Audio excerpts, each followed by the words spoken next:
നിരോധനം നിലവിൽ വന്നതോടെ കൊച്ചിയിലെ ഹാർബറുകളെല്ലാം നിർജീവമാണ്. ഹാർബറിനെ മാത്രം ആശ്രയിച്ച് കഴിയുന്ന ആയിരക്കണക്കിന് കുടുംബങ്ങളാണ് വരുമാനമില്ലാതെ പ്രതിസന്ധിയിലായത്. കൊച്ചി ഹാർബറിൽ നിന്ന് കിട്ടുന്ന വരുമാനം മാത്രം ആശ്രയിച്ച് ഉപജീവനം നടത്തുന്ന വലിയൊരു വിഭാഗമുണ്ട്. ചുമട്ട് തൊഴിലാളികൾ, ഐസ് പൊട്ടിക്കുന്നവർ, വെള്ളം കോരുന്നവർ, ചെറുകിട കച്ചവടക്കാർ, ഏജന്റുമാർ, മത്സ്യ സംസ്കരണ രംഗത്തെ തൊഴിലാളികൾ എന്നിങ്ങനെ നീളുമത്.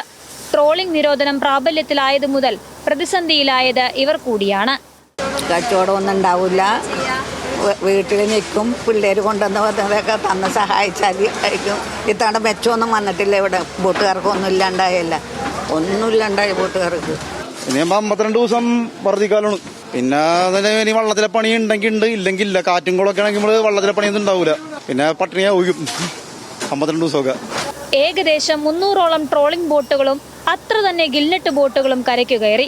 ട്രോളിംഗ് നിരോധനം പരമ്പരാഗത വള്ളക്കാർക്ക് പ്രതീക്ഷ നൽകുന്നുണ്ടെങ്കിലും മറ്റുള്ളവർക്ക് അതങ്ങനെയല്ല.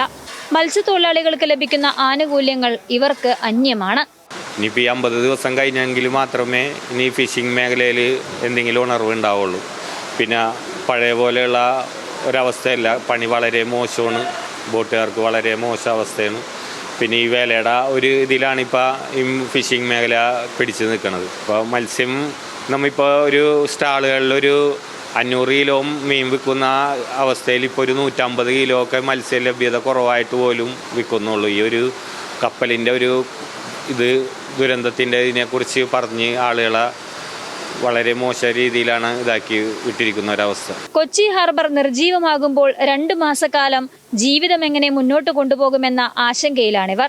കടലിലെ മത്സ്യസമ്പത്ത് സംരക്ഷിക്കാൻ 80കളിലാണ് ആദ്യമായി ട്രോളിംഗ് നിരോധനം ഏർപ്പെടുത്തി തുടങ്ങുന്നത്. കൃത്യമായി ഇതുവരെയും ട്രോളിംഗ് നിരോധനം നടന്നു വരിക തന്നെയാണുള്ളത്. പക്ഷേ ഇത്തവണത്തെ ട്രോളിംഗ് നിരോധനം വരുന്നത് കൃത്യമായ ചരക്ക് കപ്പലിന്റെ അപകടം, അതിനെ തുടർന്നുണ്ടാകുന്ന നിയന്ത്രണങ്ങൾ, അതിനുശേഷം കാലവർഷം എത്തിയ അതിന്റെ നിയന്ത്രണങ്ങൾ, അതിനെല്ലാം തൊട്ട് പിന്നാലെ തന്നെയാണ് ഇത്തരത്തിൽ ട്രോളിംഗ് നിരോധനവും ഏർപ്പെടുത്തുന്നത്.